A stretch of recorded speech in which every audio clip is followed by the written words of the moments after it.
नमस्कार, good evening सभी को। मैं अमित कुमार स्वागत करता हूं आपके अपने पसंदीदा यूट्यूब चैनल A3 एकेडमी पर। बच्चों, कैसे हैं आप सब लोग? मैं आशा करता हूं कि आप सभी लोग सकुशल होंगे और A3 एकेडमी के पेड क्लासेस के बैच में जुड़कर काफी संतुष्ट होंगे। हमारी पूरी टीम की कोशिश होती है कि जो भी बच्चे ने बैच परचेज किया है उसको पूरी सुविधा दी जाए, उसको पूरी नोट्स दी जाए, पूरी PDF के साथ दी जाए, उसको अकाउंट की रेगुलर क्लासेस मिल सके, उसको इंग्लिश की रेगुलर क्लासेस मिल सके। और बच्चों, ऐसा ही हो रहा है। सुबह टाइम आपने एक इंग्लिश की क्लास ली, इंग्लिश में टेक्स्ट बुक ने सर ने चैप्टर नंबर 6 पढ़ाया। कल सर टेक्स्ट बुक का ही चैप्टर नंबर 7 पढ़ाएंगे सुबह 8 बजे। बिल्कुल बच्चा कंफर्म है। और जैसे कि मैं तीसरा लेसन पढ़ा रहा हूं, आप चैप्टर ऊपर देख रहे होंगे, साझेदारी के पुनर्गठन, बिल्कुल लाभ विभाजन अनुपात में परिवर्तन का पार्ट नंबर तीसरा है। पार्ट नंबर 1 कंप्लीट हो चुका है, पार्ट नंबर 2 कंप्लीट हो चुका है। आज हम लोग इसके पार्ट नंबर तीसरे में पढ़ेंगे, ठीक है। अगर जिन नए बच्चों ने अभी पार्ट 1 और पार्ट 2 नहीं देखा है, वो प्लीज पहले जाके पार्ट 1 और पार्ट 2 को कम से कम 2 बार देख के आए, तब जाके आपको ये चैप्टर अच्छे से समझ में आने वाला है। ओके, तो क्लियर है बच्चों? संतुष्ट हैं आप सभी लोग A3 एकेडमी से? अगर अब भी आपकी कोई भी क्वेरीज है, कोई भी प्रॉब्लम्स हैं, तो प्लीज आप मुझसे डायरेक्ट कांटेक्ट कर सकते हैं, व्हाट्सएप में मैसेज छोड़ सकते हैं, कॉल भी कर सकते हैं। एवरी टाइम, एनी टाइम आप कॉल करके मेरे से पूछ सकते हैं। आपको कोई भी प्रॉब्लम्स है, आपके किसी सोल्यूशन में प्रॉब्लम है, तो वहां पे भी आप फोन करके पूछ सकते हैं। बिल्कुल, मैं आप सबका एक गार्जियन के रूप में हूं, आप सब मेरे एक बच्चे हो, तो बिल्कुल निसंकोच होकर आप एनी टाइम मेरे से पूछिए। वैसे भी एक गुरु और एक विद्यार्थी के जो संबंध होता है वो बहुत ही घनिष्ठ होता है और बहुत अनमोल होता है, ठीक है। तो बिल्कुल भी झिझक मत रखिए। आपको कोई भी सवाल में प्रॉब्लम से कुछ भी है तो बिल्कुल आप हमसे संपर्क कर सकते हैं। अजय सर का भी नंबर आपको दिया हुआ है, ग्रुप एडमिन वो भी है, तो वहां पे भी आप संपर्क उनसे कर सकते हैं। आपको कोई भी क्वेरीज है, कोई भी प्रॉब्लम है इंग्लिश में और अकाउंट में है, तो आप मेरे से बात कर सकते हैं। ओके, चलो ठीक है, तो लेट्स स्टार्ट द क्लास को शुरू करते हैं। बच्चा, हम लोग बात कर रहे हैं साझेदारी के पुनर्गठन चैप्टर के बारे में। और अगर बात की जाए तो हम लोगों ने साझेदारी के पुनर्गठन चैप्टर में बात कर ली थी कि साझेदारी का पुनर्गठन क्या होता है। मैंने आपको बताया था, ध्यान से अभी 5 मिनट सुनना जो मैं आपको बोल रहा हूं। मैंने आपको बताया था कि विद्यमान साझेदारों के लाभ हानि विद्यमान साझेदारों के संबंधों में जब परिवर्तन होता है तो उसे ही हम लोग कहते हैं साझेदारी का पुनर्गठन। मैंने आपको बताया था कि साझेदारी पुनर्गठन की दशाएं होती हैं नए लाभ विभाजन अनुपात में परिवर्तन होने पर, दूसरा होता था नए साझेदार के प्रवेश पर, तीसरा साझेदार के अवकाश ग्रहण या मृत्यु पर, फिर होता था साझेदारी व्यापार का अन्य साझेदारी व्यापार में विलय हो जाने पर। बच्चा, मैंने आपको बताया कि इस चैप्टर में हम लोग विद्यमान साझेदारों के लाभ हानि अनुपात में परिवर्तन होने पर पढ़ेंगे इसके बारे में। मैंने आपको बताया था कि जब विद्यमान साझेदारों के लाभ हानि अनुपात में परिवर्तन होता है तो निम्न प्रकार समायोजन किया जाता है। पहला समायोजन था त्याग व प्राप्ति अनुपात की गणना, जिसकी थ्योरी के बारे में हम लोग चर्चा कर चुके हैं प्रीवियस लेक्चर में और सवाल भी हम लोग कर चुके हैं। एक सवाल मैंने आपको दिया था, बहुत सारे ऐसे महानुभाव हैं, बुरा तो बहुत लगता है उनके बारे में बोलते हुए, पर क्या करें, उनको वैल्यू नहीं पता होगी, ठीक है। और कुछ लोगों को बहुत वैल्यू पता है पैसे की। दो रीजन है। मैंने बोला था कि 5वां 4 नंबर तक मैंने बता दिया था। मैंने बोला था 5वां नंबर क्वेश्चन आप लोग PDF करना। 8, 10, 12, 15 बच्चों ने भेजा, उसके बाद किसी भी बच्चे ने नहीं भेजा। अरे ग्रुप में मैसेज मैंने बंद किया, तो आप पर्सनल मैसेज मुझे करके भेज सकते हैं कि सर ये मैंने लगा लिया है। मुझे भी अच्छा लगे कि हाँ, मैं जो बोलता हूँ बच्चे करते हैं। एक बार फिर से निवेदन है कि अगर आपसे क्वेश्चन नंबर 5वां आ गया है तो प्लीज मुझे फोटो सेंड कर दीजिएगा कि सर मेरे से बन गया है, मुझे अच्छा लगता है। और अगर आपको नहीं पढ़ना है मेरे से तो अभी भी आप कॉल करके अपनी पेमेंट वापस ले सकते हैं। बिल्कुल, मैं ऑनलाइन प्लेटफॉर्म में बोल रहा हूं, अभी भी आप पेमेंट वापस ले सकते हैं, ठीक है। बड़ी समस्याएं हैं। कुछ बच्चों का मैसेज आता है, बोलते सर 300 रुपया महंगा नहीं है ना। उनको इंग्लिश की क्लास लगातार मिले, अकाउंट की क्लास लगातार मिले, उसके बाद भी 300 रुपया महंगा। मतलब आप डेली जाके सुबह टाइम शाम टाइम कॉफी में या फुल्की वाले के चाट वाले के आप 50 से 60 रुपया 70 रुपया खर्च करके आ जाते हो। अपने फ्रेंड के बर्थडे में जाते हो या अपने खुद का बर्थडे मनाते हो तो 1000-2000 की पार्टी दे देते हो। यहां पर तो आपको पूरे साल भी 2000 रुपया नहीं लगने वाला है। और हम लोग अकाउंट और इंग्लिश की बेस्ट क्लास दे रहे हैं। लेकिन लोगों के लिए पैसे इंपॉर्टेंट है ना। पैसे खर्च करने में इंपॉर्टेंट नहीं है, क्योंकि पैसे पढ़ाई के लिए लिए जा रहे हैं ना, वो इंपॉर्टेंट है। अभी यही पैसे मैं बोल दूं ना कि पैसे दो, यहाँ पे नाच गाना बढ़िया होने वाला है, तो उसके लिए 300 नहीं 500 बच्चे देने के लिए तैयार हैं और हजारों बच्चे क्लास को परचेस कर लेंगे। लेकिन चूंकि पढ़ाई वाला पैसा लिया जा रहा है 300, इसलिए बच्चों को सके कि सर जी पैसा लेके कहीं ऐसा नहीं कि भाग जाए। खैर कोई दिक्कत नहीं है, लेकिन कम से कम जितने लोग हमसे जुड़े हुए वो लोग तो करो ना, ठीक है, तैयारी अच्छे से करो। चलो ठीक है, तो हम लोग बात कर रहे थे, मैंने आपको बताया त्याग अनुपात तो प्राप्ति अनुपात की गणना। दूसरा मैंने आपको बताया था ख्याति का समायोजन। आपको चीजें याद आ गई होंगी, बिल्कुल मैंने आपको बताया था ख्याति का समायोजन। तो आज हम लोग जिस मुद्दे पे बात करेंगे वो मुद्दा है ख्याति का समायोजन। ख्याति का समायोजन। ओके बेटा, क्या है? ख्याति का समायोजन। कहने का मतलब यह है कि जब विद्यमान साझेदारों के लाभ हानि अनुपात में परिवर्तन होता है तो निम्नलिखित समायोजन किए जाते हैं, जिसमें से पहला समायोजन था त्याग व प्राप्ति अनुपात की गणना, और दूसरा समायोजन है ख्याति का समायोजन किया जाता है, फिर संचय व अवतरित लाभों का समायोजन किया जाता है, और चौथा संपत्ति एवं दायित्वों का पुनर्मूल्यांकन किया जाता है। ये सारी चीजें की जाती हैं जब विद्यमान साझेदारों के लाभ हानि अनुपात में परिवर्तन होता है। तो चूंकि त्याग व प्राप्ति अनुपात की गणना की थ्योरी भी हम लोग पढ़ चुके हैं और उसके सवाल भी हम लोग पढ़ चुके हैं। आज हम लोग बात करेंगे ख्याति के समायोजन की, और ख्याति के समायोजन के सवालों के बारे में भी बच्चा हम लोग चर्चा करने वाले हैं। देखो होता क्या है, अब कहानी को आप समझिए कि हम लोगों को पढ़ना क्या है। ठीक है, समझ में आ गया ख्याति का समायोजन हमने क्यों उठाया, ख्याति का समायोजन का कॉन्सेप्ट कहां से आया। जब विद्यमान साझेदार लाभ हानि अनुपात में परिवर्तन हुआ तो वहां पे 4 प्रकार की गणनाएं करना पड़ता है। त्याग व प्राप्ति अनुपात की गणना, ख्याति का समायोजन, संचय व अवतरित लाभों का समायोजन, संपत्ति एवं दायित्व का पुनर्मूल्यांकन लेके, जिसमें से त्याग व प्राप्ति अनुपात की गणना हम लोग पढ़ चुके हैं। सवाल भी आज हम लोग ख्याति का समायोजन के बारे में चर्चा करेंगे। ठीक है, देखो होता क्या है बच्चा कि जब त्याग व प्राप्ति अनुपात की गणना करते हैं, यानी कि जब विद्यमान साझेदारों के लाभ हानि अनुपात में परिवर्तन होता है तो किसी एक साझेदार को ज्यादा लाभ प्राप्त होता है और किसी एक साझेदार का हिस्सा कम हो जाता है। ऐसा भी हो सकता है कि 2 साझेदारों के लाभ का हिस्सा बढ़ गया हो वर्तमान में और एक साझेदार का लाभ का हिस्सा घट गया हो। ठीक है, ऐसा भी हो सकता है कि 2 साझेदारों के लाभ का हिस्सा घट गया हो, किसी एक साझेदार के लाभ का हिस्सा बढ़ गया हो। बोथ दोनों ही कंडीशन बच्चा हो सकती है, इस बात को आप याद रखिएगा। आगे बात को समझना, जिस साझेदार को लाभ का हिस्सा ज्यादा मिलने लगा है, मान लो पहले लाभ 10,000 होता था, 3 साझेदार थे, तो मान लो लाभ बांटा जाता था कि 4,000 पहले को, दूसरे को 3,000, तीसरे को 3,000, 4 3 7 3 10,000। बाद में जब लाभ हानि में परिवर्तन हुआ तो जो लाभ है पहले वाले को 3,000 मिलने लगा, दूसरे वाले को 4,000, तीसरे वाले को भी कितना, बोले सर 3,000। तो यहाँ पे चेंजेस पहले वाले और दूसरे वाले में हुआ, समझ पा रहे हो ना। तो यहाँ पे एक व्यक्ति देने वाला है, एक व्यक्ति प्राप्त करने वाला है। तो ऐसी दशा में बच्चा जो भी साझेदार लाभ का हिस्सा ज्यादा प्राप्त करता है उसका ये कर्तव्य बन जाता है कि जिस भी पार्टनर्स ने उसके प्रति त्याग किया है, यानी जिससे उसने लाभ का हिस्सा क्रय किया है, उसे वो क्षतिपूर्ति दी। ये थ्योरी मैं बता चुका हूं, अगर आपने पुरानी वीडियो देखी होगी पहली और दूसरी, तो उसे क्षतिपूर्ति देना पड़ता है। क्षतिपूर्ति कौन देता है, बोले सर क्षतिपूर्ति देता है प्राप्ति वाला साझेदार, यानी जिसने लाभ का अतिरिक्त हिस्सा प्राप्त किया है वो क्षतिपूर्ति देगा। क्षतिपूर्ति किन्हें देगा, बोले सर वो क्षतिपूर्ति देगा त्याग वाले साझेदार को। अभी क्षतिपूर्ति के रूप में क्या देगा, तो बोले सर क्षतिपूर्ति के रूप में जो ख्याति होगी वो ख्याति में हिस्सा देगा। और ख्याति में हिस्सा कितना देगा, बोले सर ख्याति में उतना ही देगा जितना कि उसने अतिरिक्त लाभ का हिस्सा उन साझेदारों से क्या किया हुआ है, क्रय किया हुआ है या प्राप्त किया हुआ है। बस इसी की ख्याति का हम लोग क्या करेंगे, एडजस्टमेंट करेंगे और एक एंट्री कर दिया करेंगे। पाने वाला साझेदार डेबिट हो जाया करेगा और देने वाले साझेदार क्रेडिट हो जाया करेंगे। और जो भी ख्याति एक्स्ट्रा होगी यानी उसके हिस्से की, वो ख्याति को क्या किया जाएगा, उस ख्याति को उन्हें लौटा दिया जाएगा, यानी त्याग वाले साझेदारों को, क्योंकि उन त्याग वाले साझेदारों ने अपने लाभ का हिस्सा उसके प्रति समर्पित किया है। इसलिए प्राप्ति वाला साझेदार अपने हिस्से की ख्याति को क्या करेगा, त्याग वाले साझेदारों में बांटेगा। किस अनुपात में, त्याग अनुपात में। बच्चा बस यही है ख्याति का समायोजन। अगर आपने मेरी इस लाइन को 5 मिनट जो मैंने बोला है उसको 2 से 3 बार वीडियो को वापस जाकर के प्ले करके समझ लोगे ना बच्चा, अगर ये आपको समझ में आ गया ना तो ख्याति का समायोजन आपको समझ में आ चुका है। अब देखिए एग्जांपल के थ्रू भी मैं आपको बता रहा हूं। सपोज दैट 3 यहां पे साझेदार हैं, ए, बी और सी। बहुत आराम से बच्चा समझो।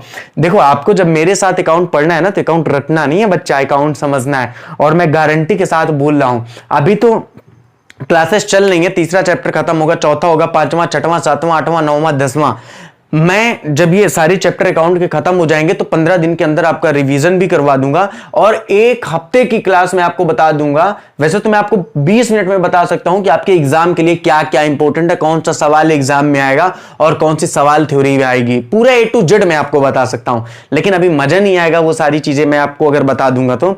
यकीन मानो, ट्रस्ट करके हमसे पढ़ो तो आपके मार्च अप्रैल में जब एग्जाम होंगे ना तो बच्चा याद रखना आपसे एक क्वेश्चन नहीं छूटने वाला है। या आपके स्कूलों में जो एग्जाम होंगे क्वार्टरली या हाफ ईयरली, उसमें भी एक क्वेश्चन नहीं छूटने वाला है। मैं इसकी गारंटी ले रहा हूं, एकदम 101% गारंटी ले रहा हूं। या जो भी यूनिट टेस्ट या जो भी सरकार स्कीम निकाले, एक सिंगल क्वेश्चन भी इससे बाहर का नहीं आएगा, मैं गारंटी के साथ बोल रहा हूं। लेकिन आपको गारंटी के साथ वीडियो को देखना पड़ेगा और पढ़ना पड़ेगा, ठीक है। तो मान लो सपोज दैट 3 साधन ए, बी, सी, इनका पुराना अनुपात जो भी था उस पुराने अनुपात में जब लाभ बांटा गया तो लाभ बांटा गया, मान लो 4,000 इसको मिला, ऐसा कर लेते हैं, और 4000 इसको मिला और 4000 इसको मिला। मतलब आप समझ गए होंगे कि लाभ किस अनुपात में बांटा जा रहा था। बोले सर बराबर अनुपात में बांटा जा रहा था। टोटल लाभ कितना हुआ था? बोले सर टोटल लाभ हुआ था 12000। बाद में हुआ क्या कि बी ने ज्यादा पैसा लगा दिया और बोला भैया लाभ का हिस्सा भी मैं ज्यादा लूंगा। सी ने ज्यादा मेहनत कर दी, इसने बोली भाई लाभ का हिस्सा मुझे भी ज्यादा चाहिए। तो लाभ फिर बटा किस अनुपात में? बोले सर लाभ को बांटा गया 3:4:4 के अनुपात में। 3:4:4 के अनुपात में। जब इस अनुपात में लाभ को बांटा गया, बच्चा बहुत आराम समझना, तो जो नया अनुपात होगा और जो नया लाभ निकलेगा वो अब क्या निकलेगा? बोले सर इसका निकलेगा 3/10। 4 3 7 3 10, 3/10 गुणे 12000। जब इसको हम बांटेंगे तो कितना आ जाएगा? बोले सर ये आ जाएगा 3600।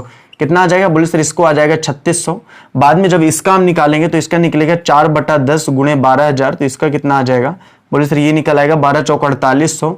और इसको भी कितना निकलेगा? बोले सर इसको भी निकलेगा 4800। ठीक है, कोई दिक्कत वाली बात यहाँ पे है नहीं।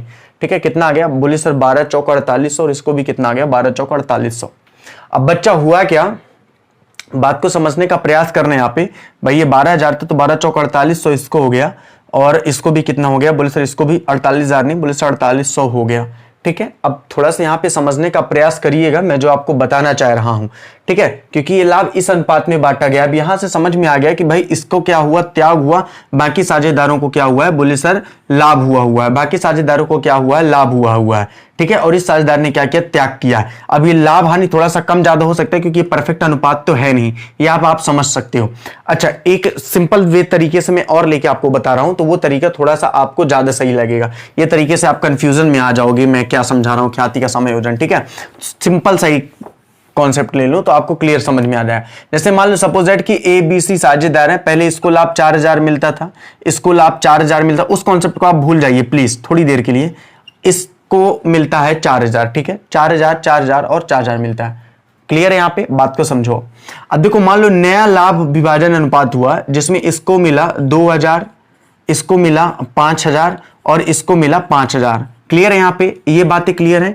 यानी पहले जो भी लाभ था वो इस अनुपात में बट रहा था तो ये मिल रहा था, अब जो लाभ है वो इस अनुपात में बट रहा तो ये मिल रहा है। यहां से क्या हुआ? बोले सर यहां से हुआ कि 2000 रुपया का इसको चपत लग गई यानी कि माइनस हो गया। 1000 रुपया इसको प्लस मिला और 1000 रुपया इसको भी क्या हुआ? प्लस मिला। अब यहां पे बताओ कि प्राप्ति साझेदार कौन है? बोले सर प्राप्ति साझेदार बी और सी हैं, और त्याग वाला साझेदार कौन है? बोले सर ए है। ए ने ही तो 2000 रुपया दिया हुआ है, जिसमें से 1000 रुपया ए ने बी को दिया हुआ है और जिसमें से 1000 रुपया ए ने सी को दिया हुआ है। अब बताओ यहाँ पे प्राप्ति साझेदार कौन है? बोले सर प्राप्ति साझेदार बी और सी हैं।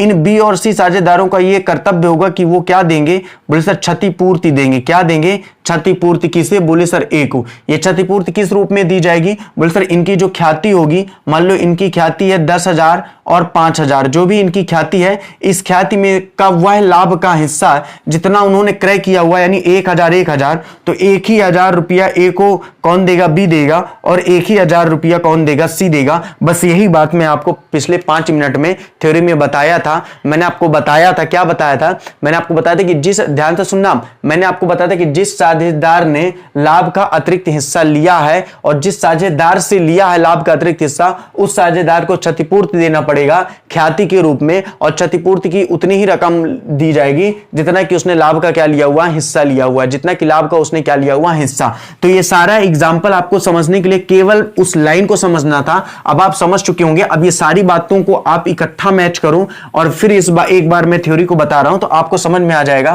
कि ख्याति का समायोजन क्या है। बच्चा फिर से एक बार बहुत अच्छे से थ्योरी को क्लियर करो। मैंने आपको बताया ख्याति के समायोजन का तात्पर्य होता है कि जब विद्यमान साझेदारों के लाभ हानि अनुपात में परिवर्तन होता है तो किसी एक साझेदार को लाभ का हिस्सा ज्यादा मिल जाया करता है और किसी एक साझेदार को लाभ का हिस्सा कम मिलता है। तो जिस साझेदार को लाभ का हिस्सा ज्यादा मिलता है कहीं ना कहीं वह उस साझेदार से लाभ का हिस्सा क्रय किया होता है जिसको कम लाभ मिल रहा है। ऐसे में जिसको कम लाभ मिल रहा है, जिसको ज्यादा लाभ मिल रहा है, तो ज्यादा लाभ वाला साझेदार क्षतिपूर्ति देगा। क्षतिपूर्ति के रूप में क्या करेगा? जितनी भी ख्याति उसके हिस्से की होगी, उस ख्याति का जितना अतिरिक्त लाभ उसने लिया है वो ख्याति के माध्यम से उसको क्या करेगा? पूरा करेगा। बात अब आपको क्लियर समझ में आ गई है। एग्जाम्पल वगैरह सब चूल्हे में जान दो। क्लियर हो गया? एग्जाम्पल के माध्यम से भी चूल्हे में मत जान दो। ओके, क्लियर है? समझ में आ गया ख्याति का समायोजन? अब बच्चा कुछ नहीं करना, बस सवाल उठाओ, सवाल लगाना चालू करो, क्लियर हो जाएगा। चलिए सर लगा दीजिए आज का अपना पहला सवाल, क्वेश्चन नंबर 6। तो क्वेश्चन नंबर 6 जल्दी से ध्यान से देखो। ठीक है। और क्वेश्चन नंबर 5 जरूर लगा के दिखाना। ओके, क्वेश्चन नंबर 6 है वाई व जेड एक फर्म में साझेदार हैं जो लाभ हानि को 6:4 के अनुपात में बांटते हैं। ये उनका पुराना अनुपात है। आगे दिया हुआ वे भविष्य के लाभ को समान अनुपात में बांटने का तय करते हैं, निश्चय करते हैं। इस उद्देश्य से तो ख्याति का मूल्यांकन किया गया, 50,000 किया गया। उपयुक्त व्यवस्था के लिए आवश्यक पंजी प्रविष्टियां कीजिए। आवश्यक पंजी प्रविष्टि भी करना है, जनरल प्रविष्टियां। सबसे पहले तो ख्याति का संयोजन के लिए अपन क्या करते हैं, त्याग अनुपात की गणना। बच्चा याद रखना, ख्याति को हमेशा त्याग अनुपात में ही बांटते हैं, या आप ये भी कह सकते हो कि त्याग अनुपात की गणना ही की जाती है ख्याति का बंटवारा करने के लिए। ये जब हम लोग त्याग अनुपात पढ़े थे तो वहां पे मैंने बताया भी था आपको, ठीक है। तो पुराना अनुपात क्या है, पुराना अनुपात वाई जेड का क्या है, बात को समझना। पुराना अनुपात वाई जेड का दिया हुआ है क्वेश्चन ने 6:4। कितना दिया हुआ है, 6:4, यानी कि 6/10 और 4 कितना है, बोले सर 10 है। 6/10 और कितना है, 4/10 है। आगे अगर बात की जाए तो नया अनुपात क्या दिया हुआ है, बोले सर नया अनुपात दिया हुआ है क्वेश्चन ने 1:1, यानी कि समान अनुपात 1/2 और 1/2, ठीक है। अब यहां से सबसे पहला आपका काम क्या है, सबसे पहला आपको काम है कि त्याग व प्राप्ति अनुपात निकालना।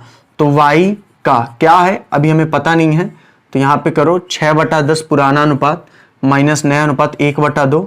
इनका एलसीएम लो, कितना आएगा, बोले सर इनका एलसीएम आ जाएगा 10, 6 2 पंचे 10। ये तो समझ में आ गया होगा आप सभी लोगों को, क्योंकि प्लस आया है इसलिए ये क्या होगा, बोले सर त्याग होगा। तो y का क्या था, बोले सर त्याग था। अब अगर z की बात की जाए तो जब दो ही साझेदार हैं तो y का अगर त्याग है तो z की क्या होगी, बोले सर प्राप्ति 1/10। करके भी देख लो, 4/10 माइनस का 1/2, एलसीएम लिया तो 10 आया, 4 माइनस 2 पंचे 10, माइनस का 1/10, क्योंकि माइनस का है तो क्या था, सिंपल सी बात है प्राप्ति थी। अब बात को समझो, जो मेन मुद्दे की बात है, यहां तक तो सर आपने कल भी बता दिया था। अब आगे क्या हुआ, आगे ये हुआ है कि ख्याति का समायोजन किया गया है। क्या किया गया है, बोले सर ख्याति का समायोजन किया गया है और उसकी जर्नल प्रविष्टियां भी पूछा है। तो चलो पहले ख्याति को समायोजित कर देते हैं। यहाँ पे ख्याति किसकी है, बोले सर वाई की है, जेड की है। ख्याति की रकम कितनी दी हुई है, बोले सर ख्याति की रकम दी हुई है 50,000। तो ख्याति की रकम कितनी है, 50,000। इस 50,000 में से वाई का हिस्सा कितना है, बोले सर 1/10, यानी कि कितना है, बोले सर 5,000। ये फर्म की ख्याति है, बच्चा याद रखना है। ये किसकी ख्याति है, बोले सर फर्म की ख्याति है कितनी, बोले सर 5,000, ठीक है। और यही 5,000 की ख्याति वास्तव में उसने किसको दी हुई है, बोले सर जेड को दी हुई है। सॉरी, वाई की ख्याति 5,000 मिलेगी, जेड को, जेड के द्वारा दी जाएगी। जेड प्राप्ति वाला साझेदार है ना, तो 1/10 कितना आ जाएगा, बोले सर 5,000। यहां पे क्लियर है, ख्याति का बंटवारा मैंने कर दिया। ख्याति थी 50,000, जिसमें वाई को भी 5,000 मिलेगा और जेड के द्वारा दिया जाएगा। याद रखना, जेड के द्वारा दिया जाएगा।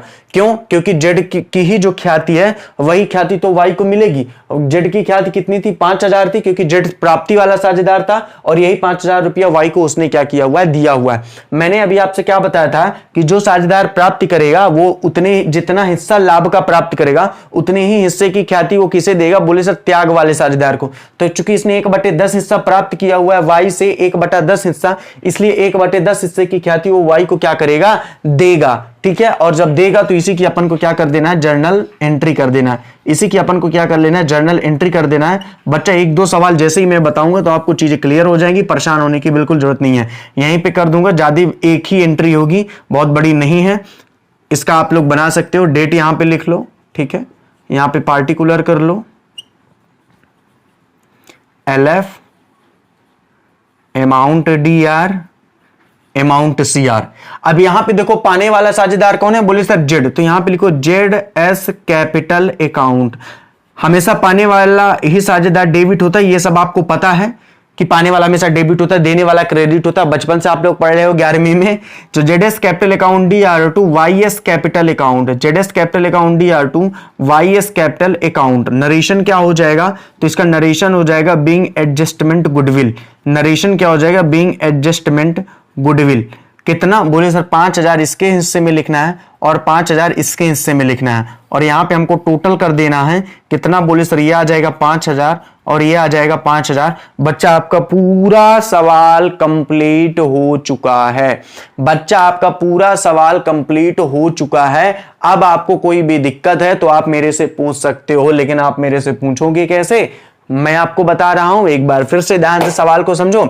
देखो ऐसी कंडीशन का जब ख्याति का समायोजन का सवाल आएगा तो आपसे बोलेगा कि ए, बी या सी जितने भी साझेदार हैं उन साझेदारों का पुराना अनुपात ये था, नया अनुपात ये है, फर्म की ख्याति इतनी है और ख्याति को क्या किया जाए, समायोजन किया जाए, उसकी जनरल प्रविष्टियां की जाए। सवाल देख के ही आप समझ जाएंगे कि ख्याति के समायोजन का सवाल है। तो सबसे पहले हमें करना क्या है, बोले सर त्याग व प्राप्ति अनुपात की गणना करनी है और जिस प्राप्ति वाले साझेदार की हिस्सा जितना होगा उसके हिस्से की ख्याति निकाल लेंगे और वही ख्याति त्याग वाले साझेदार को वापस कर देंगे। यहां पर जेड की ख्याति को क्या किया गया, 5,000 रुपया एडजस्टमेंट किया गया। किसके साथ, बोले सर वाई के साथ। क्यों एडजस्टमेंट किया गया, क्योंकि जेड ने लाभ का हिस्सा प्राप्त किया होता है, इसलिए जेड ख्याति ला करके क्षतिपूर्ति करेगा किसको, वाई को। अब आप बोलोगे सर यहां पे तो जेड ख्याति ला रहा है और दे रहा है किसको, बोले सर वाई को। भाई एंट्री आपको पता नहीं है कि जेड का कैपिटल अकाउंट डेबिट हुआ है, यानी जेड से 5,000 निकाला गया है और वाई में कैपिटल अकाउंट 5,000 क्रेडिट हुआ है, यानी वाई में डाला गया। इतना तो कंफर्म पता है ना। आप जब बैंक जाते हो ना, अगर 10,000 आपने जमा किया है तो लिखा मिलता है उसमें क्रेडिट, क्या लिखता है उसमें, टू कैश क्रेडिट लिखता है। ठीक है, इसका मतलब आपने पैसे जमा किए हैं और आप में जब निकालते हैं तो बाई कैश निकलता है, यानी कि डेबिट होता है वो। और जब डेबिट होता है तो सिंपल सी बात है, वहां पे पैसे क्या हुए होते हैं, निकले हुए होते हैं। तो यहां पे जेड ने क्या किया है, 5,000 दिया है किसको, तो वाई को। क्यों 5,000 दिया है, ये 5,000 ख्याति के रूप में दे रहा है। क्यों, क्योंकि यहां पे जब उसने लाभ का बंटवारा किया रहा होगा तो 5,000 का लाभ वाई से जेड ने क्या किया होगा, प्राप्त किया होगा, इसलिए वो क्षतिपूर्ति के रूप में ख्याति दे रहा है। एक बार फिर से सवाल को अच्छे से देखो। ऐसे सवालों में पुराना अनुपात निकाला, नया अनुपात निकाला, यहां पे आपको समझ में आ गया होगा वाई का त्याग क्यों निकला। 10 और 2 का एलसीएम 10 आएगा, 10 का 10 में भाग देते हैं, 1 चक्के 6, 2 पंचे 10, 6 में 5 गए 1/10। जेड की प्राप्ति 4/10, 1/2, 4 में 5 गए माइनस का 1/10, 10 एलसीएम लिया था। यहां से हमें समझ में आ गया कि जेड को प्राप्ति हुई है और वाई को त्याग हुआ है। जेड को प्राप्ति हुई, वाई का त्याग, मतलब कहने का है कि 1/10 हिस्सा जेड ने ज्यादा प्राप्त किया, जो 4/10 पाता था, जब वो 1/2 आया तो 1/10 हिस्सा उसको ज्यादा मिला। क्योंकि मैंने आपको बताया ख्याति के समायोजन का तात्पर्य क्या होता है कि जो साझेदार ज्यादा हिस्सा प्राप्त करता है, जो साझेदार ज्यादा हिस्सा प्राप्त करता है और जितना हिस्सा प्राप्त करता है उतने ही हिस्से की ख्याति ला करके वो इसकी क्या करेगा, क्षतिपूर्ति करेगा। फर्म में ख्याति दी हुई थी 50,000, इस 50,000 में से जेड की ख्याति कितनी थी, 5,000। यही 5,000 की ख्याति वो वाई को देगा और एंट्री कर देंगे, पाने वाला डी आर हो जाएगा, देने वाला सी आर हो जाएगा और बिंग एडजस्टमेंट ऑफ क्या हो जाएगा, गुडविल हो जाएगा। बिंग एडजस्टमेंट क्या हो जाएगा, गुडविल हो जाएगा। और पाने वाले यहां पे क्या है, प्राप्ति साझेदार डेबिट है और देने वाला क्या है, क्रेडिट है। इस बात को आप समझ गए, लेकिन वास्तव में ये रकम क्या हो रही है, डेबिट और क्रेडिट यहां पे हो रही है। तो बस इतना ही आपको करना है और इतना करने के बाद ये चैप्टर के ख्याति के संयोजन के प्रश्न आपसे क्लियर हो जाएंगे। तो चलिए इसका जल्दी से स्क्रीनशॉट ले लीजिए। अब हम लोग चलते हैं अपने अगले क्वेश्चन में, क्वेश्चन नंबर 7। बिल्कुल जैसे ही मैं बोलूं क्वेश्चन नंबर 7 वैसे ही क्वेश्चन लग जाएगा, क्वेश्चन नंबर 7। तो बहुत ही सिंपल सा है। देखो एक बात मैं बताऊं, अगर किसी को मेरा पढ़ाया समझ में नहीं आ रहा है ना, मैं गारंटी के साथ कह रहा हूं कि दुनिया के किसी भी टीचर से पढ़ लेगा, उसको नहीं पल्ले पढ़ने वाला है। और आप मेरे से ऑफलाइन भी पढ़ोगे तो भी इसी तरह मैं पढ़ाऊंगा, यकीन मानो। मतलब कोई कमजोरी नहीं हो रही यहां पे पढ़ाने में, बल्कि मुझे तो कभी कभी किसी दिन अगर मैं क्लास नहीं ले पाता हूं तो मुझे खुद अफसोस होता है कि मैंने बच्चों से पैसे लिया हुआ है और एक दिन भी मैं क्लास अगर मिस करता हूं तो मुझे अफसोस होता है। ठीक है, लेकिन मेरी दूसरे दिन कोशिश होती है कि थोड़ा एक्स्ट्रा आपको दिया जा सके। और बात एक्स्ट्रा की नहीं है, अभी तो क्लासेस स्टार्ट हुए हैं। अभी जैसे बहुत सारे नए लोग एडमिशन ले रहे हैं तो ज्यादा लंबी अगर क्लास कर देंगे तो उनका नुकसान हो जाएगा। उनको ज्यादा, भाई अभी जो एडमिशन लिया हुआ है उनको तो 20-25 पुरानी क्लास पढ़नी पड़ेगी, जल्दी से उनको वो कवर कर लें, आगे का भी उनको कवर करना है, पुराना भी कवर करना है। ठीक है, अच्छा एक चीज मैं फिर से आज बता दूं, ये याद रखिएगा कि आपका अमाउंट जो लिया गया है 300 वो 20 अगस्त से ही माना जाएगा। प्लीज इसमें यह मत बोलना कि अमित सर आप फ्रॉड कर रहे हो, हमने तो पैसा पेमेंट आज किया है तो मेरा आज से क्यों नहीं माना जाएगा। बच्चा मैं हाथ जोड़ के निवेदन करता हूं, आप मेरे से बताओ, अगर आप पेमेंट आपने आज की है तो क्या वीडियो आपको आज से मिल रहे हैं। भाई वीडियो तो आपको मैं 20 अगस्त से दिया हुआ हूं ना, जो 20 अगस्त को पहली क्लासेस तब को आपको वीडियो दिए गए ना, और आज तक का दिया गया पूरा पीडीएफ वगैरह। इससे प्रॉब्लम ये होती है ना कि कोई बच्चा कल ले एडमिशन ले रहा, कोई परसों ले रहा, कोई एक हफ्ते पहले लिया, कोई 10 दिन पहले। तो इस तरह हम लोग कहां तक, इतना तो मेरे पास समय नहीं है ना। अब मेरे पास 200 बच्चों के एडमिशन पड़े हुए हैं, उन 200 बच्चों के एडमिशन में मैं किसका किसका याद रखूंगा कि इसने 10 तारीख को दिया, इसने 12 को, इसने 13 को, इसने 14 को। मैं रोज फोन लगा लगा बोलूंगा भैया आपका महीना पूरा हो गया, तो पूरे महीने तो मेरी पढ़ाई तो खत्म ही होगी, आप ही का मैं पैसा मांगता रहूंगा। इसलिए इस महीने आपको प्रॉब्लम जाएगी कि आपने पेमेंट किया, फिर आपको पेमेंट करनी पड़ेगी। अगर आप 20 अगस्त के बाद 20 सितंबर को पेमेंट नहीं भी करेंगे तो कोई दिक्कत नहीं है, आगे के क्लासेस आपको अभी नहीं मिलेगी, लेकिन वो जो पुरानी पूरी क्लासेस 1 महीने की हैं वो आपको 1 महीने तक पड़ी रहेंगी। लेकिन अगर आपको आगे का भी देखना और पुराना तो आपके पास है ही, तो फिर आपको उसको पे करना पड़ेगा, ठीक है, ताकि वो जो अंतर है कि किसी का कम महीना पूरा होता है किसी का कम महीना, वो अंतर को मैं पूरा कर सकूं, ठीक है। बच्चा समझिएगा, कोई फ्रॉड गिरी नहीं है, मेरा उद्देश्य यहां पे केवल आपको पढ़ाना है और आपसे हर महीने पैसे लेना है बस, ठीक है। ओके चलो ठीक है। हाँ तो चलते हैं अगले क्वेश्चन में, क्वेश्चन नंबर 7 सर लगा दीजिए। अगला क्वेश्चन, क्वेश्चन नंबर 7 लगा दिया था, ठीक है। क्वेश्चन लिखा हुआ है XYZ एक फर्म में साझेदार है जो 4:3। फिर भी अगर किसी को कोई दिक्कत है इस संबंध में, ये चीजें नहीं समझ में आ रही, तो आप हमसे कॉल पे बात कर सकते हैं। एवरी टाइम मैं कॉल रिसीव करने के लिए तैयार रहता हूं, बस कभी अगर व्यस्तता हुई तो उसकी बात अलग है। आप मैसेज छोड़ दीजिएगा कि सर हमारे पेरेंट्स से आप बात कर लीजिए, आपने ये बोला था, वो जो भी आपको क्वेरीज है मैं सारा उनको सॉल्व कर दूंगा, बात कर लूंगा, ठीक है। बच्चा परेशान मत हो, आप पढ़ो बस हो गया, बाकी मेरा काम है। चलो तो XYZ एक फर्म में साझेदार है जो 4:3:2 के अनुपात में लाभ हानि वितरित करते हैं। ख्याति पुस्तकों में नहीं है पर उसका लेखा किया गया है 36,000 रुपया में। साझेदारों के समान अनुपात में लाभ बांटना निश्चय किया। उपयुक्त परिवर्तनों का लेखा कीजिए वह अनुपात परिवर्तन के कारण प्रत्येक साझेदार का त्याग व प्राप्ति बताइए। भाई त्याग व प्राप्ति तो हम बताएंगे ही। सबसे पहले हम लिख लेते हैं यहाँ पे पुराना अनुपात। बहुत ही सिंपल सा तरीका है, बहुत आराम से समझने का प्रयास करिएगा, बहुत अच्छे तरीके से आपको सवाल ये सारे समझ में आएंगे। पुराना अनुपात किसका किसका है, बोले सर XYZ का, तो यहाँ पे X लिखो, यहाँ पे Y लिखो और यहाँ पे Z लिखो। इनका अनुपात कितना दिया, बोले सर 4:3:2, 4:3:2, ठीक है। नया अनुपात लिखो, नया अनुपात कितना है, बोले सर नया अनुपात बराबर है, तो बराबर लिख दो। इसको 4/9, 3/9 और 2/9 कर दो। इसको 1/3, 1/3 और 1/3। ये कैसे हो जाता है ये तो समझ में आता है। 4 3 7 2 9, 3 वही 9, 2/9, 1/3, 1/3, 1/3, ठीक है। नाम क्या क्या है, बोले सर नाम है XYZ, ठीक है। तो यहाँ पे पहले लिखो X का क्या है, भाई हमें पता नहीं X का क्या है, तो कोई दिक्कत नहीं है, पता नहीं है तो यहाँ पे पता कर लेते हैं क्या है। पुराना कितना है उसका, बोले सर 4/9 है। नया कितना है, बोले सर 1/3 है। बहुत ही सिंपल सा, ध्यान से समझना। LCM लिया, नीचे ने लेकर कहीं पैने ले लिया, 9 LCM होगा। 9 में 9 का भाग जाएगा 1, 1 चौको 4, 3 त्रिकाई 9, कितना आ गया, बोले सर 1/9। ये तो अब आपको समझ में आने लगा होगा। 9 और 3 का एलसीएम मैं इस तरह लेता हूं, समझ जाओ इस बात को। तो 3 त्रिकाई 9 और 3 त्रिकाई 9, 3 त्रिकाई 9 आ गया। वैसे एलसीएम लेने के एक कॉन्सेप्ट सबसे सीधा सा ये होता है जो हम लोग इस्तेमाल करते हैं, इन दोनों में से जो बड़ी है उसका भाग, उसको यहाँ पे इन दोनों में जो बड़ी है उसका पहाड़ा पढ़ो। 9 एकम 9, 9 का अगर 3 में भाग रहा तो एलसीएम 9 ही होगा। ऐसे ही हम लोग करते हैं, ठीक है। फिलहाल आप जैसे भी आपको करना हो आप कर लेना एलसीएम लेकर के। प्लस का है इसलिए एक्स का क्या था, बोले सर त्याग था। वाई का क्या होगा, बोले सर नहीं बता सकते क्योंकि जेड भी है, ठीक है। अगर 2 साझेदार होते तो भाई बता देते, इसका प्राप्ति ही होता, लेकिन चूंकि जेड भी है इसलिए नहीं बता सकते। यहाँ पे 9 और 3 का एलसीएम 9 ही आएगा।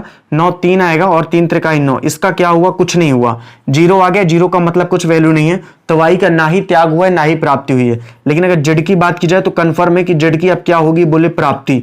भाई जब एक्स ने त्याग किया है तो एक्स ने किसको त्याग किया होगा, वाई को तो किया नहीं, जेड को किया होगा। चेक भी कर लो यहाँ पे।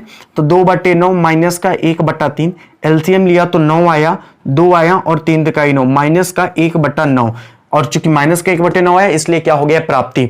बच्चा इस क्वेश्चन को आपने देखा तो आपको क्या समझ में आया, आपको यह समझ में आया कि साझेदार तो 3 थे लेकिन त्याग केवल एक्स ने किया था। एक्स ने क्या किया हुआ था, त्याग किया हुआ था, और प्राप्ति केवल किसने की हुई थी, जेड ने की हुई थी। क्लियर है यहाँ पे। अब अगर ऐसा है तो सिंपल सी बात है, जेड के द्वारा क्या दी जाएगी, बोले सर क्षतिपूर्ति दी जाएगी। क्षतिपूर्ति जेड के द्वारा किसे दी जाएगी, बोले सर एक्स को दी जाएगी। कितने की, बोले सर 1/9 की क्षतिपूर्ति दी जाएगी। और क्या ला करके, बोले सर ख्याति ला करके। तो यहाँ पे बच्चा क्या होगा, बोले सर यहाँ पे होगा ख्याति का समायोजन। क्या होगा बच्चा यहाँ पे होगा ख्याति का समायोजन। क्या होगा, ख्याति का समायोजन। बच्चा बहुत आराम से समझना ख्याति का समायोजन कैसे होगा। अब यहाँ पे तो ख्याति का समायोजन करने के लिए अपन क्या करेंगे, पहले जो जेड है उसकी ख्याति निकाल देंगे। ख्याति कितनी दी है, बोले सर ख्याति दी है 36,000। तो इस 36,000 में से जेड की ख्याति निकालो, कितनी है, बोले सर जेड की ख्याति हो जाएगी 1/9 हिस्से की, यानी कि 4,000। अब निकालने की आपको जरूरत नहीं है कि एक्स की भी ख्याति कितनी है, क्योंकि यही 4,000 ख्याति वो देगा किसको, एक्स को। बाकी एक्स का हिस्सा भी निकालोगे अगर तुम ख्याति में से तो 1/9 का 4,000 ही आएगा। वैसे आपको निकालने की जरूरत पड़ती नहीं है क्योंकि सिंपल सी बात है, यही ख्याति तो इसको दे रहा, ये फर्म की ख्याति नहीं ले रहा। जो वाई है ये जेड है और ये कौन है, बोले सर एक्स है। ये जो एक्स है वो जेड के द्वारा दी गई ख्याति ले रहा, ना कि फर्म की ख्याति ले रहा, लेकिन उतनी ही ले रहा है जितना कि उसने त्याग किया हुआ 1/9। अब बस आपको क्या करना है बच्चा, जर्नल एंट्री कर देना। तो जर्नल एंट्री कर दो। यहाँ पे पाने वाला साझेदार कौन है, तो बोले सर जेड है, तो Z S capital account DR2 YS XS capital account, ठीक है, क्योंकि देने वाला कौन है, बोले सर देने वाला है यहाँ पे एक्स, ठीक है। तो यहाँ पे कर दो डेट हो जाएगा, यहाँ पे पार्टिकुलर एंट्री छोटी सी है, बहुत ही सिंपल सा, LF amount DR amount CR। पाने वाले को डेबिट करना है, पाने वाला कौन है, जेड, तो यहां पे लिखो ZS capital account DR2 XS capital account, क्योंकि देने वाला कौन है एक्स। नरेशन हमेशा क्या लिखना है, क्योंकि ख्याति का समायोजन है, तो लिखना है बीइंग एडजस्टमेंट, पूरी स्पेलिंग एडजस्टमेंट की आप समझ जाना, गुडविल, बीइंग एडजस्टमेंट गुडविल कितना, बोले सर 4000, और यहाँ पे कितना लिखना है, बोले सर 4000, टोटल कर दो कितना, बोले सर दोनों में आएगा यहाँ पे 4000 और यहाँ पे आएगा 4000। क्लियर है यहाँ पे। तो ये सवाल भी बच्चे यहाँ पे समाप्त हो गया है। मुझे नहीं लगता कि आपको कोई भी समस्या जाने वाली है ऐसे सवालों में। बहुत ही सिंपल सा, अगर अभी छोटी छोटी सी चीजें भी आपको नहीं समझ में आ रही हैं तो फिर यार दिक्कत वाली बात है। भाई त्याग व प्राप्ति अनुपात की गणना कर लेना, प्राप्ति साझेदार की ख्याति निकाल देना, उतनी ही ख्याति उसको दे देना है जिसने त्याग किया हुआ, उतने ही हिस्से का जो पाने वाला है उसको डेबिट कर देता है, देने वाले को क्रेडिट कर दिया जाता है। इतना तो क्लियर ही है। क्लियर है यहां तक। इसको स्क्रीनशॉट ले लो और चलते हैं बच्चा अपने अगले क्वेश्चन में, क्वेश्चन नंबर 8। बिल्कुल इसको स्क्रीनशॉट ले लो, चलते हैं अपने अगले क्वेश्चन में, क्वेश्चन नंबर 8। ठीक है, देखो आप इन वीडियो को 2 से 3 से 4 बार सोचो, आपके पास कितनी अच्छी सुविधा है। मतलब अगर आपको एक बार में समझ में नहीं है तो आप 2 बार में देख सकते हो, 3 बार में देख सकते हो, 4 बार में देख सकते हो। आपको पता है आपको जिन सर से इंग्लिश पढ़ने का मौका मिल रहा है वो सर कौन है? मैं आपको बता दूं कि अभी संविदा वर्ग 1 का एग्जाम हुआ है, कुछ समय पहले हुआ था, 1-1.5 साल पहले, जिसकी कोरोना काल का नियुक्ति अभी रोक दी गई है। संविदा 1-2 के एग्जाम हुए हैं। वो संविदा 1 का एग्जाम बहुत हाई लेवल के एग्जाम होता है टीचर्स में, भाई सिंपल सी बात है। वो एग्जाम क्वालिफाइड किए हुए बंदे हैं, अजय मिश्रा सर। आप नेट में भी उनके बारे में देख सकते हैं, वहां पे आपको मिल जाएगा जिन लोगों ने एग्जाम क्वालिफाई किया हुआ है। बिल्कुल, तो आपके पास इतना अच्छा मौका है उनसे पढ़ने का इंग्लिश, उसके बावजूद भी अगर आप नहीं पढ़ पा रहे हो तो मुझे तो नहीं लगता है कि फिर आप कुछ कर पाओगे जीवन पे। ठीक है, तो क्वेश्चन नंबर 8 में आते हैं। आ बा सा लगा दिया सर, ठीक है। आ बा व सा साझेदार है जो लाभ हानि को समान अनुपात में बांटते हैं। उन्होंने यह तय किया कि सा को भविष्य में 1/7 भाग लाभ का प्राप्त होगा। परिवर्तन के दिन ख्याति का मूल्यांकन 42,000 किया गया। लाभ हानि अनुपात में परिवर्तन के कारण होने वाली प्रविष्टियां कीजिए। तो ठीक है, प्रविष्टियां कर रहे हैं। सबसे पहले तो पुराना अनुपात लिख लेते हैं। पुराना अनुपात कितना है? बोले सर पुराना अनुपात लिखा हुआ है, किसका किसका साझेदारों का? बोले सर साझेदार है आ बा सा। आ है, बा है, हिंदी से ही लिख लो, चलो आ बा और सा। ठीक है, कोई दिक्कत नहीं। इनका जो अनुपात दिया हुआ पुराना क्या दिया हुआ? बोले सर पुराना दिया हुआ है समान अनुपात में बांटते, 1:1:1। और जो नया अनुपात दिया हुआ है वो थोड़ा सा दिक्कत कर दिया है, क्योंकि नया अनुपात केवल किसका दिया हुआ है? बोले सर यहाँ पे जो नया अनुपात दिया हुआ है वो केवल दिया हुआ है कि सा को भविष्य में 1/7 मिलेगा। सा का भविष्य का दिया हुआ है, ना बा का दिया है, ना आ का दिया है। तो क्या करेंगे भाई, त्याग व प्राप्ति अनुपात की गणना के लिए नया अनुपात तो होना चाहिए। तो अब थोड़ा सा यहाँ पे दिमाग लगाना, कैसे करना है। सा का दिया हुआ है तो सा का कितना है? 1/7।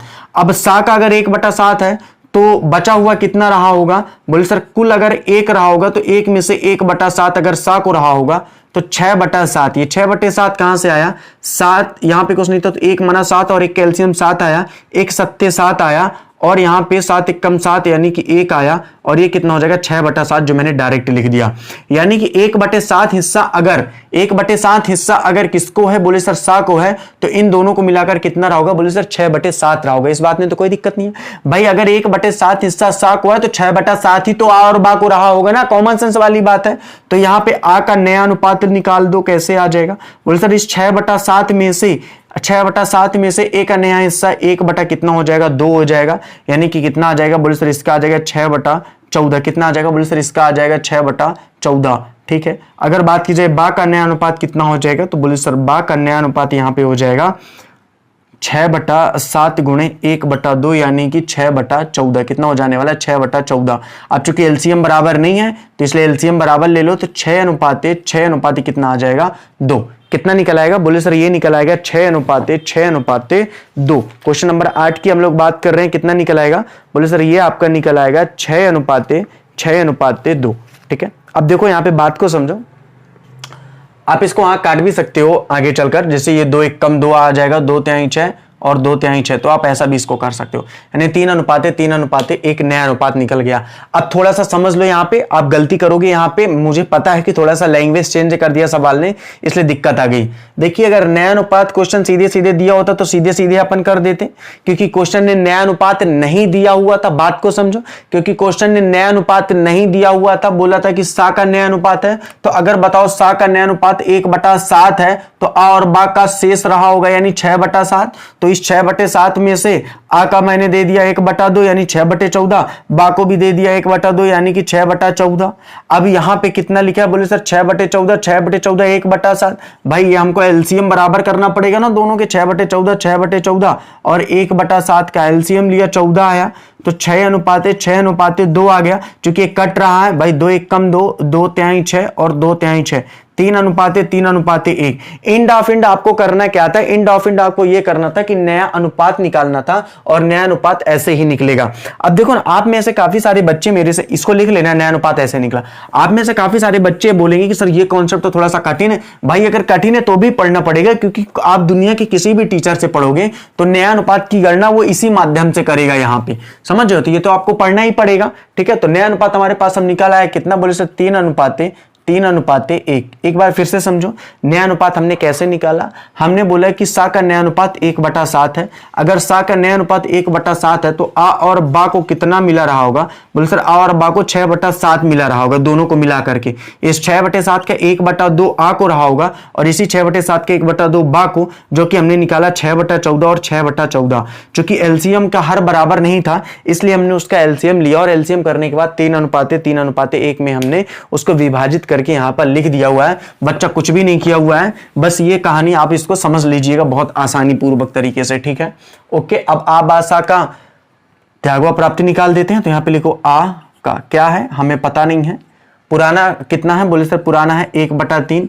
नया कितना है, बोले सर नया है 3/7। ठीक है, इनका एलसीएम ले लो, कितना निकलेगा, बोले सर 21 एलसीएम निकलेगा। 3 7 21, 7 1 7, 7 3 21, 3 3 9, माइनस का 2/21 आएगा। और यदि माइनस का है तो सिंपल सी बात है, आ की क्या रही होगी, बोले सर प्राप्ति रही होगी। ठीक है, उसके बाद बा का देख लेते हैं क्या है। तो बा का क्या है, बोले सर अभी तो अपन को पता नहीं है। बा का पुराना कितना है, बोले सर 1/3। नया कितना है, बोले सर 3/7। एलसीएम लो, बोले सर 21 आएगा। 3 7 21, 7 3 3 9, माइनस का 2/21 ही आएगा, यानी कि बा की भी क्या हो जाएगी, बोले सर प्राप्ति हो जाएगी। तो कन्फर्म है सा का क्या रहा होगा, बोले सर त्यागी रहा होगा। तो सा का त्याग रहा होगा, कन्फर्म 100% है, क्योंकि जब आ और बा की प्राप्ति है तो सा का त्यागी रहा होगा। फिर भी चेक भी कर सकते हो भाई, 1/3 माइनस का 1 कितना हो जाएगा, इसका कितना है, सा का पुराना कितना है, बोले सर सा का पुराना है 1/3। और अगर बात की जाए तो उसका नया कितना है, तो बोले सर नया हो जाएगा 1 कितना है, 3 3 6 7, 1/7। ठीक है, एलसीएम लो कितना आ जाएगा, बोले सर 21। 3 7 21, 7 3 21, देखो 4/21 आया प्लस का, और प्लस का आया तो क्या रहा होगा, त्याग रहा होगा। यहां से एक चीज निकल आई, आ की प्राप्ति है माइनस का 2/21, बा की भी प्राप्ति है 2/21, और सा का क्या है, त्याग है। बस कुछ नहीं करना है, ख्याति को समायोजित कर लेना है, बांट लेना है।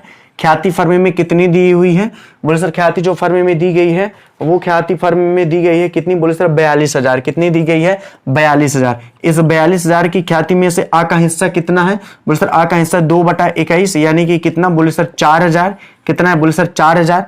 इस 42,000 में से बा का हिस्सा कितना है, बोले सर 2/21, यानी कि कितना, बोले सर 4,000। यानी कि ये 4,000 की ख्याति सा को देगा, और ये 4,000 की ख्याति सा को देगा, क्योंकि इन दोनों ने ही क्या किया हुआ है, इन दोनों ने ही हिस्सा प्राप्त किया हुआ है। किससे, बोले सर सा से। इन दोनों ने ही किससे हिस्सा प्राप्त किया हुआ है, बोले सर सा से। इसलिए आप भी क्षतिपूर्ति के रूप में अपने हिस्से की ख्याति देगा 4,000, और बी भी अपने हिस्से की ख्याति की क्षतिपूर्ति देगा 4,000। यानी सा का जो ख्याति मिलेगी वो कितने की मिलेगी, बोले सर 8,000 की, क्योंकि 4,000 की आ देगा और 4,000 की बा देगा। एक बार इस क्वेश्चन को फिर से सुनो, एक बार नहीं आप 2 बार सुनो, 2 बार नहीं 3 बार सुनो, जितने बार आपको सुनना है उतने बार सुनो। मैं पढ़ाने के लिए यहां पे बैठा हुआ हूं, आप आराम से पढ़िए, कोई दिक्कत वाली बात बच्चा यहां पे नहीं और ना ही होने वाली है। बात को समझो, मैंने आपसे बोला कि यहां पे जब हम लोग ख्याति का संयोजन करते हैं तो हमारे पास त्याग व प्राप्ति अनुपात होना चाहिए, क्योंकि जो प्राप्ति वाला साझेदार है उसके हिस्से की ख्याति निकाल करके और त्याग वाले साझेदार को दे देना है। बस मैंने इतना बोला, ठीक है। यहां पे क्वेश्चन ने नया अनुपात नहीं दिया था, क्योंकि त्याग व प्राप्ति अनुपात निकालने के लिए नया व पुराना अनुपात तो चाहिए ही चाहिए था। क्वेश्चन ने केवल सा का नया अनुपात दिया होता है 1/7। अब बेटा आप मेरे को बताओ, समझना बात को, 1/7 कुल हिस्सा अगर 1 होता, अब कुल हिस्सा सर 1 ही क्यों होगा भाई? अगर मैं किसी को बोलता हूं कि मैंने उसको आधा दिया, इसका मतलब कुल हिस्सा 1 था। मैं बोला उसको 1/3 दिया तो कुल हिस्सा 1 था। मैं बोलता 1/4 दिया तो कुल हिस्सा 1 था। इतना तो कॉमन सेंस वाली बात है। अगर 1/7 हिस्सा सा को था तो 6/7 हिस्सा में आ और बा दोनों थे नए अनुपात में। इस 6/7 को मैंने 1/2 आ में बांटा, 1/2 बा में बांटा। फाइनली जो एलसीएम निकला वो निकला 6:6:2। कितना आया? 6:6:2। क्योंकि इसको मैंने छोटा कर लिया तो 2 1 कम 2, 2 3 6, 2 3 6। अगर आप 6:6:2 भी करोगे तब भी आपके आंसर यही आने वाला है। इतना आप कंफर्म कर लो, ठीक है, ओके। फिर उसके बाद मैंने आ निकालना चालू किया प्राप्ति व त्याग अनुपात। तो आ की प्राप्ति निकली -2/21 और बा की प्राप्ति निकली -2/21 और सा का त्याग निकला 4/21। क्लियर है? फिर मैंने आपको क्या बोला था कि जो ख्याति आएगी उस ख्याति से क्षतिपूर्ति आ और बा करेंगे किसको? बोले सर सा को। ख्याति थी 42,000 का 2/21 करोगे तो 4,000 आएगा और बा का 42,000 का 2/21 करोगे तो 4,000 आएगा। अब बच्चा आपको केवल एंट्री कर देनी है और इस एंट्री में पाने वाले ये हैं और देने वाला कौन है? बोले सर ये है लाभ का हिस्सा। लेकिन ख्याति उल्टा है, ये 4,000 इसको देगा, ये 4,000 इसको देगा। बच्चा इसका स्क्रीनशॉट ले लो और अपन एंट्री कर देते हैं और इस सवाल को यहां से क्या कर देते हैं? बोले सर समाप्त कर देते हैं। बिल्कुल ये सवाल यहां से समाप्त हो जाएगा। तो चलो इसका स्क्रीनशॉट ले लो, यहां पे हम लोग एंट्री कर देते हैं, ठीक है। स्क्रीनशॉट ले लिया होगा अब आपने। चलो इसकी यहां पे एंट्री अपन कर देते हैं, सिंपल सी, ठीक है, okay.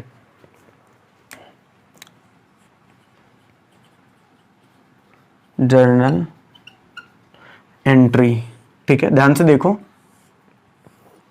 Date, particular, LF, amount DR और अमाउंट CR, ठीक है। यहां पे तो आप लिख ही लोगे। सबसे पहले पाने वाला साझेदार कौन है? बोले sir AS capital account. S क्यों लगाते हैं? आपने 11वीं में पढ़ा होगा किसी भी नाम के बाद अगर आपको अकाउंट लगाना है तो S लगाना पड़ेगा। AS capital account DR, BS capital account DR, क्योंकि दो साझेदार यहां पे पाने वाले हैं A और B, तो दोनों ही डेबिट होंगे। 2 CS कैपिटल अकाउंट, क्योंकि देने वाला केवल C है तो 2 CS कैपिटल अकाउंट। नरेशन क्या हो जाएगा? Being adjustment goodwill. क्या हो जाएगा? Being adjustment goodwill. इसका कितना आएगा? बोले सर 4,000। इसका भी कितना आएगा? बोले सर 4,000। और सी को कितना मिलेगा? बोले सर 8,000। क्लियर है? क्योंकि डेबिट और क्रेडिट हमेशा क्या होते हैं? बराबर होते हैं। क्या होते हैं? बराबर होते हैं।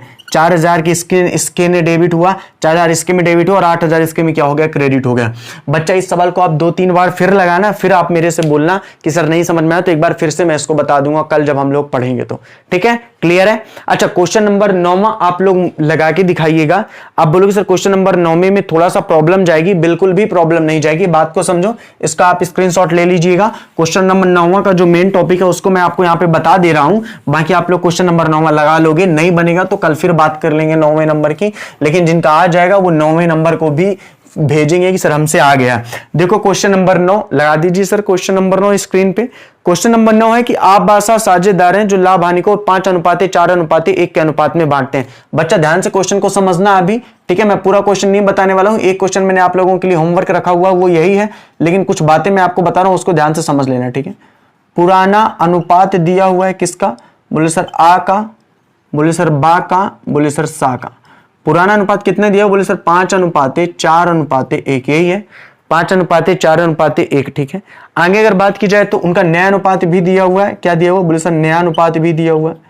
नया अनुपात कितना दिया हुआ? बोले सर नया अनुपात दिया हुआ है क्वेश्चन में 9:6:5, 9:6:5। इसका मतलब आपको पता है ना, यहाँ 5/10, 4/10, 1/10, 9/20, 6/20 और 5 क्या हो जाएगा? 20 हो जाएगा।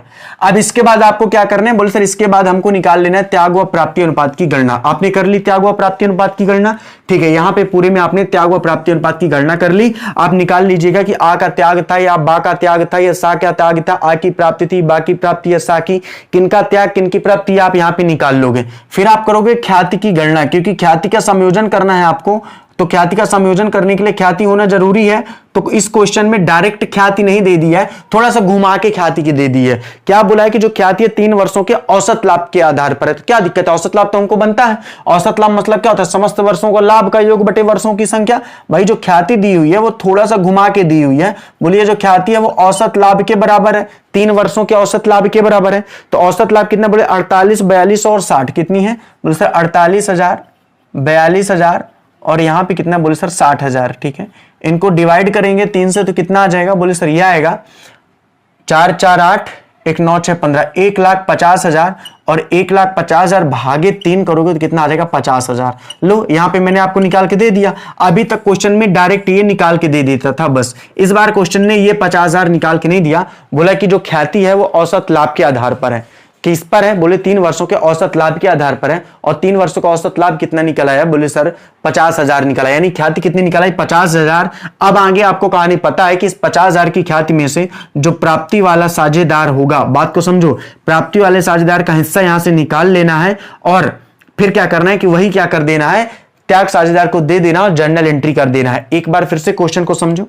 मैंने आपसे क्वेश्चन से क्या बोला कि जब ख्याति का समायोजन किया जाता है, बच्चा ध्यान से समझो, जब ख्याति का समायोजन किया जाता है तो त्याग व प्राप्ति अनुपात की गणना कर लेते हैं। जिस साझेदार ने प्राप्ति की है उसके हिस्से की ख्याति निकाल करके और त्याग वाले साझेदार को दे देते हैं। पाने वाले को डेबिट कर देंगे, देने वाले को क्रेडिट कर देंगे।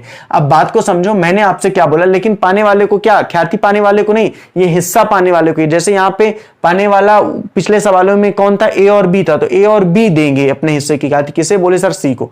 अब बात को समझो, यहाँ पे भैया आप ये मत समझ देना कि जो ख्याति पाएगा वो डेबिट होगा, उल्टा हो जाएगा। वो जिसका हिस्सा लिया गया है वो क्रेडिट होगा और जिसने लिया है वो डेबिट होगा। इस बात को ध्यान रखना, हिस्से की बात कर रहा हूं। तो यहाँ पे पुराना अनुपात है, नया अनुपात है, यहां से आप इनका त्याग व प्राप्ति अनुपात निकाल लोगे। क्योंकि अगर डायरेक्ट दिया होता कि फर्म की ख्याति 50,000 है तो उनका ख्याति का संयोजन करो, एंट्री करो, तो आप डायरेक्ट कर लेते। ये क्वेश्चन ने 50,000 पहले डायरेक्ट नहीं दिया था, बोल दिया था कि औसत लाभ के आधार पर ख्याति है। तो औसत लाभ हमने निकाला, 3 वर्षों का औसत लाभ कितना निकला, 1,50,000 भागे 3 यानी कि 50,000। ये 50,000 क्या निकल आई बोली सर, ख्याति निकल आई। ठीक है, क्रेवर्स यहां नहीं दिया हुआ था, औसत लाभ के आधार पर ही ख्याति थी। क्वेश्चन को समझना, अब ये 50,000 ख्याति, इस 50,000 की ख्याति को प्राप्ति वाले साझेदार का हिस्सा निकाल देना, त्याग वाले में दे देना, एंट्री कर देना। पाने वाला डीआर हो जाएगा, देने वाला क्या हो जाएगा, सीआर हो जाएगा। बच्चा अगर नहीं बने, फोटो इसकी नहीं खींच पाओ, कमेंट सेक्शन में ऑन कर दूंगा, तो आप ग्रुप में भी मैसेज कर सकते हो, या ग्रुप में नहीं करना, उसमें बहुत सारे मैसेज हो जाएंगे, तो आप बाहर मुझे सेंड कर देना, मैं देख लूंगा। नहीं बनेगा तो कल फिर इस सवाल को देख लेंगे। ओके, आज की मेरी क्लास कैसी लगी आप प्लीज बताइएगा। थोड़ा सा चीजें आज टफ थी, लेकिन आप 1 या 2 या 3 बार वीडियो अगर देखें तो आपको जरूर समझ में आएगा। आज की क्लास भी थोड़ा ज्यादा होने वाली है, तो आपने मुझे सुना, आप सभी लोगों का तहे दिल से शुक्रिया। अपना प्यार इसने इसी तरह के बना के रखिए और ट्रस्ट करके रखिए। हम लोग पूरी सब कुछ आपको देने वाले हैं, पूरी थ्योरी, सवाल, पीडीएफ, सब कुछ, इंग्लिश की ग्रामर से लेकर के टेक्स्ट बुक, वर्कबुक, सब कुछ। ठीक है, तो ओके, आपने मुझे सुना। Thank you so much and good night all of you.